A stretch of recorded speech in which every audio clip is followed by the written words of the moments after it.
A new report has claimed that Tony Khan and MJF got into a heated discussion over a recent interview given by the AEW star. MJF recently gave an interview with Helwani for his podcast, The Ariel Helwani Show.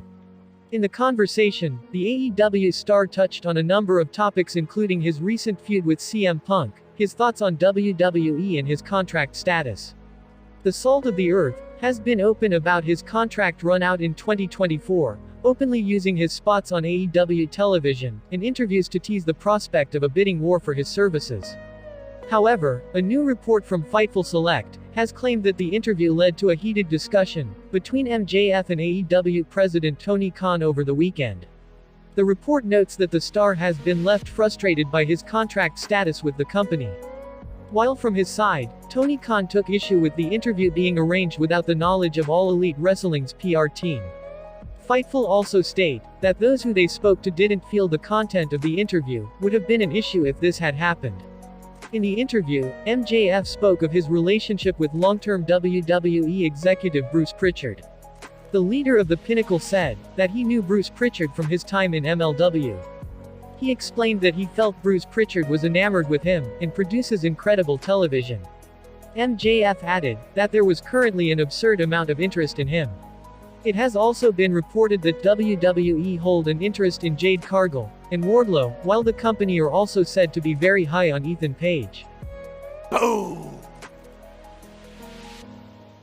The total viewership and demo ratings for the latest installment of Friday night's AEW Rampage on TNT have been revealed.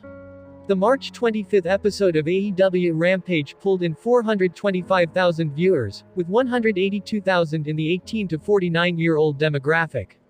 The viewership figure is an increase from the previous week, whereas the show drew 398,000 viewers, with a 0.13 rating the 18 to 49-year-old demographic. It should be noted that this show broadcast later than usual, outside of its usual time slot. The viewership number is down 19.2% from 2 weeks ago and is the lowest audience total the show has ever had in its regular time slot. Rampage finished 32nd on cable with a 0.14 rating, up 7.7% from the previous week. The rating is down 36.4% from 2 weeks ago and is also the lowest rating in the key demo the show has done to date. As compared to the 10-week averages, as shown in the chart, this week's Rampage was down 18.6% in viewers and down 30% in 18 to 49.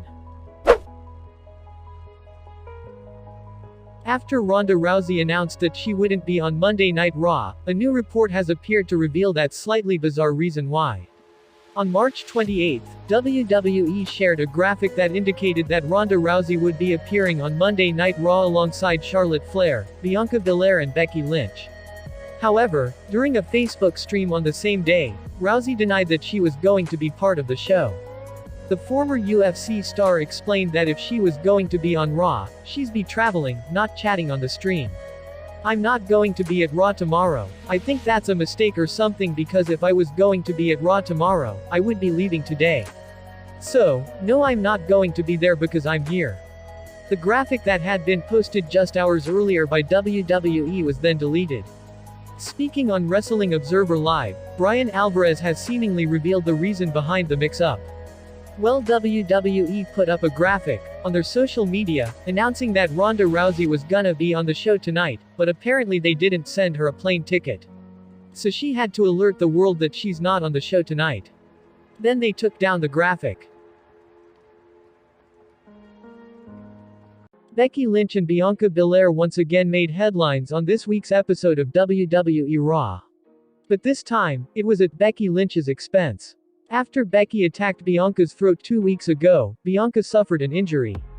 However, the EST of WWE returned in style and made a statement on the final Raw before WrestleMania 38.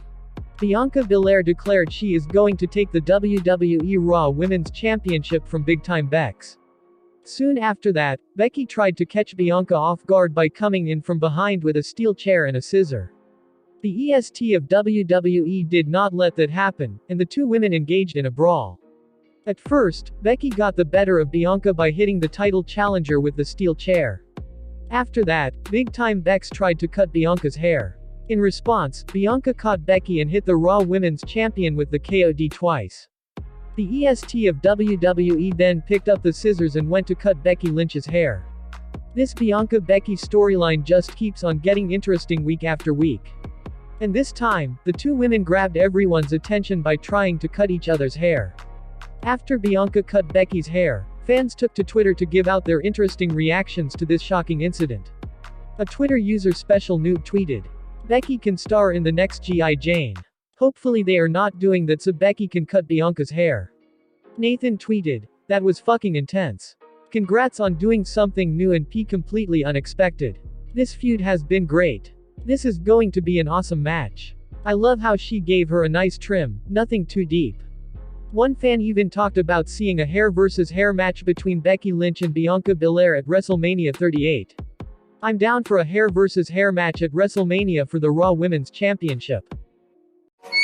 Oh, let me up with a bright smile on now. Put me in the dark, so won't get lost now.